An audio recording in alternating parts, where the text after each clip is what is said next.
like a tidal wave, a hurricane. Hi, welcome to another video from the van. Slightly different one this week. We're doing some last minute panic building buying before our big Europe trip. So yeah, we haven't managed to get away in the van. We've been in it a lot, doing bits and bobs, but yeah, haven't managed to get away. And I say we, I've had to do all the work. This little partnership is not equal. So yeah, I thought, I've been doing trips for a while now and I've never actually shown off the van. Yeah, so I thought for something a little bit different, I would do a van tour. Yeah, I was gonna say showing the van off in all its glory, but I built it. So I have no DIY skills. Well, so I have some now, but very, very basic. So don't look too closely at some of the edges within the van as I show you around. So yeah, I thought to start with, I'll show you the outside of the van. I know obviously you've seen it a bit in other videos, but I'll do a really brief run round and show why I bought this van.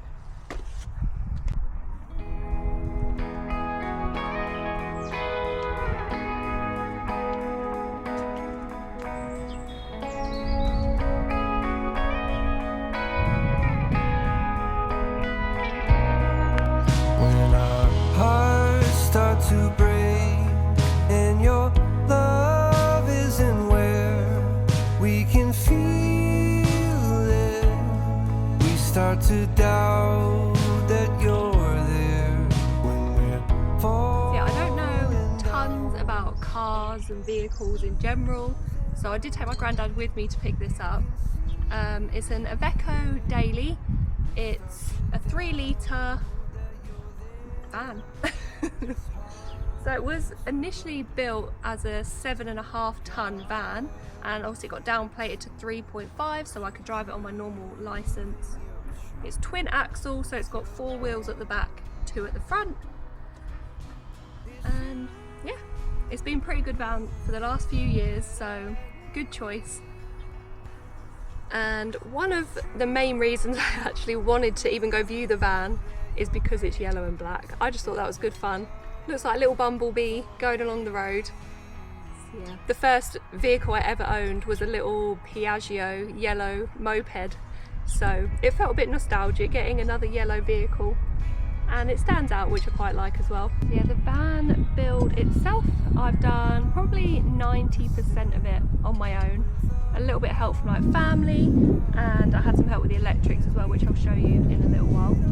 So yeah, it's been fun. It's been a couple of years in the making. I've been doing it alongside jobs and travelling in it as well. So yeah, it has taken a while, but it's finally there. I'd say it's 90% ready. But if you've ever built a van, then you'll know it will never be 100% finished. There'll always be little tweaks that I would do and all that side of things. So I will show you maybe some old footage that I did get when I started building it and first picked it up, all that sort of thing. So I'll put that in now. So enjoy Ella from 2 years ago.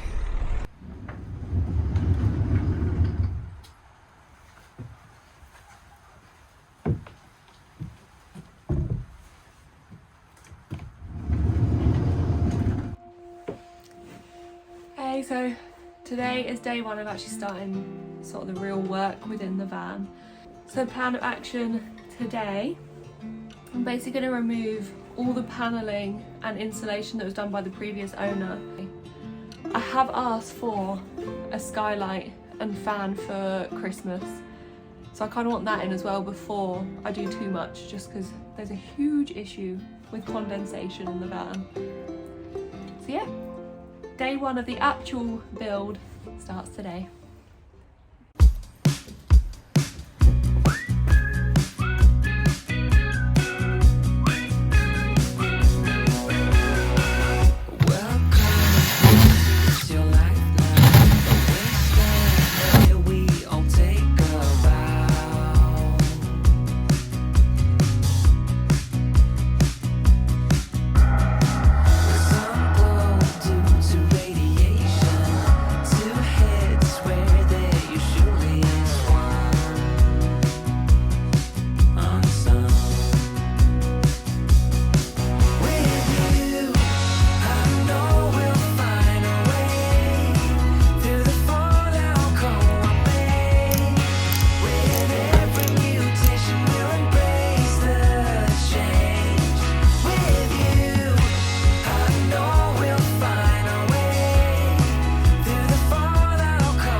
us back to now.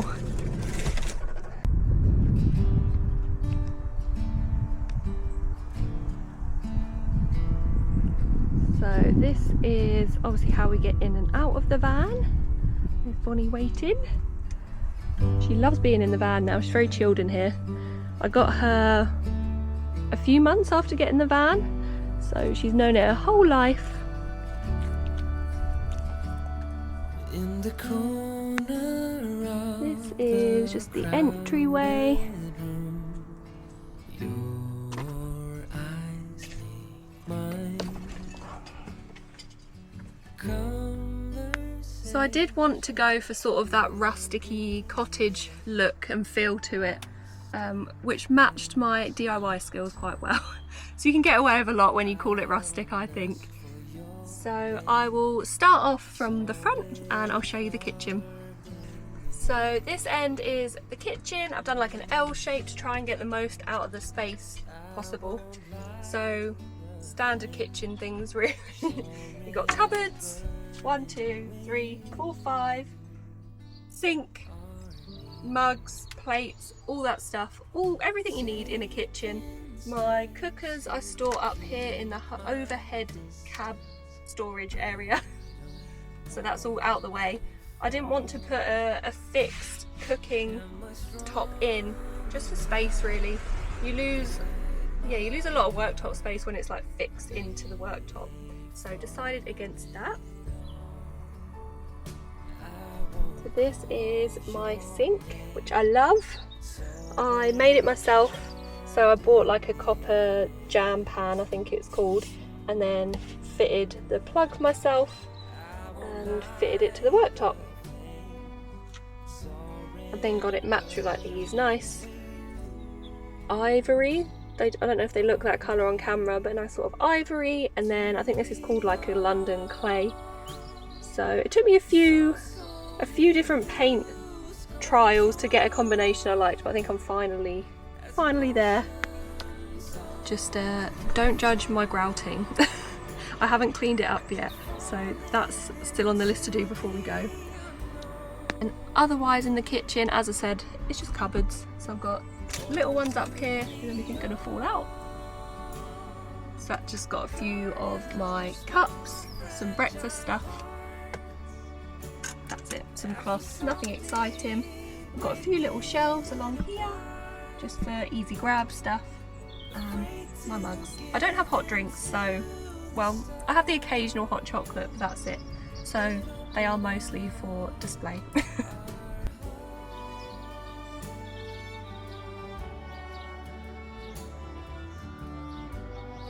And then another thing that I was sort of 100% set on having in the van, I did want the bulkhead just to make it feel more like a home when you're in the back of the van. But I did think safety, and I wanted to be able to get through to the front and drive away without leaving the van if I need to, which I haven't yet. Well, actually, that's a lie, but it wasn't for safety reasons. The sliding door broke and I had to get through there to open the door. And it does look small, but believe it or not, I do just about fit. So hopefully I don't have to use it and it can just be my window. So it just lets in that bit more light as well, which is good. And then if we move down, we have my cupboards. So again, nothing super exciting, but I'm doing a van tour, so I'll show you. So a couple of cupboards, food, the usual stuff. Bonnie's food goes in there with mine as well. And then the bottom one is the fridge.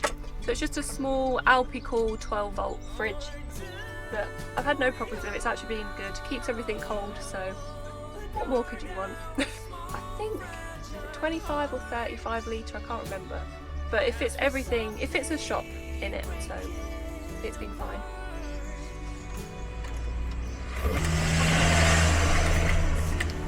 The ice cream van's just gone past. Tempting. Oh, there we go. So then in the corner, I didn't want to waste the space, so I've managed to add a door on just about. So that just opens up and you can access like the plumbing, yeah, all that stuff, and then just a curtain down here to make it easier, and that's where all my water is. Yeah, just the water down here, the dirty at the back as you can see, and then the clean on this side, and the essential Diet Coke.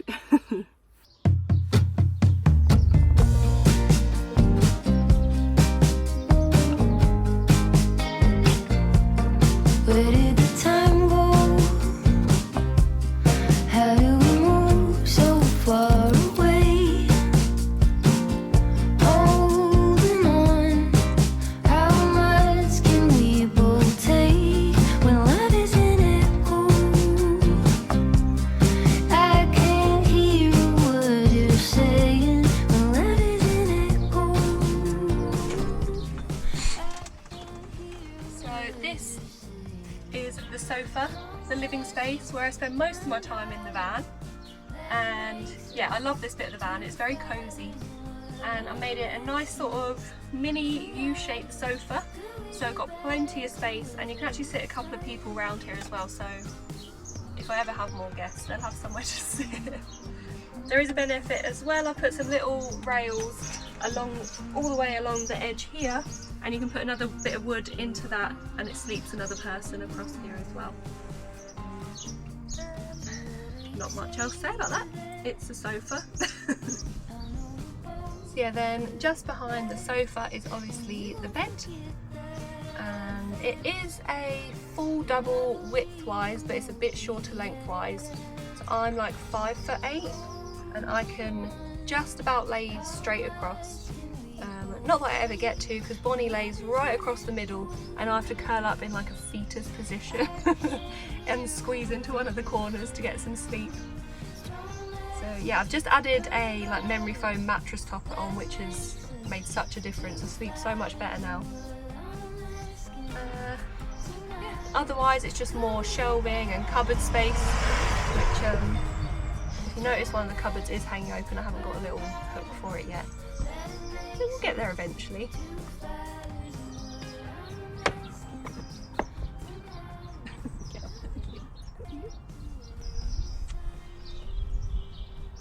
Yeah, then coming from the back, you've obviously got the bed, and this is where you get those Instagram views. Hopefully around Europe we'll get some good views out of here. Yeah, obviously if you can see, I chose to have the bed quite high. You can still sit up in the bed, which is good, but otherwise it was just so I could get loads of garage space underneath, which I'll come show you now.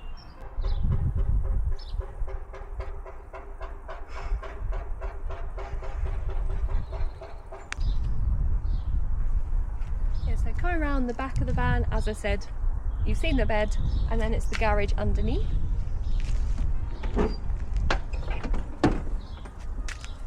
this is everything. So basically I've just got tools, my paddleboard is in the back, which hopefully I'll get to use over summer, and then we've just got the electrics. So here is the electrics. So 180 amp hour, run on solar. I think my solar is 200 watt, I think. And that runs everything that I want it to run in the van over summer. So over summer it runs perfectly, nothing runs out. It powers a few USB sockets, a 12-volt light, my fridge, I think that's it.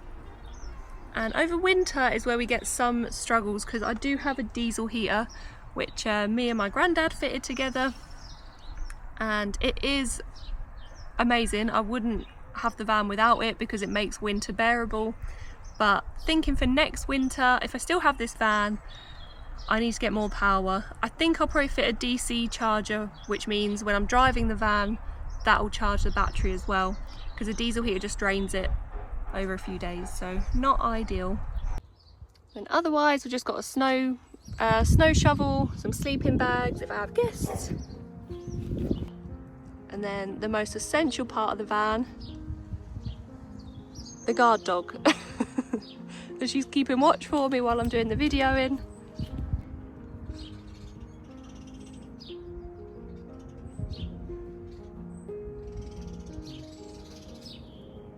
So yeah, that's pretty much it from the garage. So I'll just take you back round the front.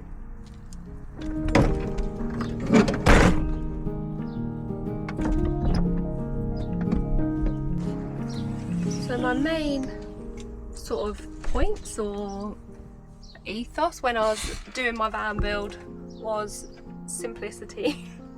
Because I didn't really, this was like a genuine DIY build. I know some people say it's like a DIY build, but then they're on their 5th van and it looks amazing. So this is my first van, and yeah, I just wanted it really simple because if something breaks, I don't have all the skills to fix it. So yeah, it's got just a simple 12-volt system. There's no 240 volt in the van, apart from through like my power bank, the Bluetti. Everything's all wood and all cladding, so I can get the shape of the van better and everything looks a bit tidier. The water system that I've got is all manual, so it just comes, there's a pipe going into the clean water, up through the foot pump, so I have to foot pump it all, out through the tap, and then the drainage is just a pipe going straight into the wastewater. And that's it. That's everything. So I hope you enjoyed being shown around the van. I do love this van. It's been good fun to build for the last few years. A few tricky moments, but generally pretty good. And we've had some fun in it already. And the most amount of fun is coming up shortly. So today it is Sunday, and this video will be coming out on the day that I filmed it. So I was only filming this a few hours ago from when you're watching now. And on Wednesday, so 3 days time, we're driving to Folkestone to get on the shuttle, and we're going into Europe. So very excited. The van's pretty much ready to go.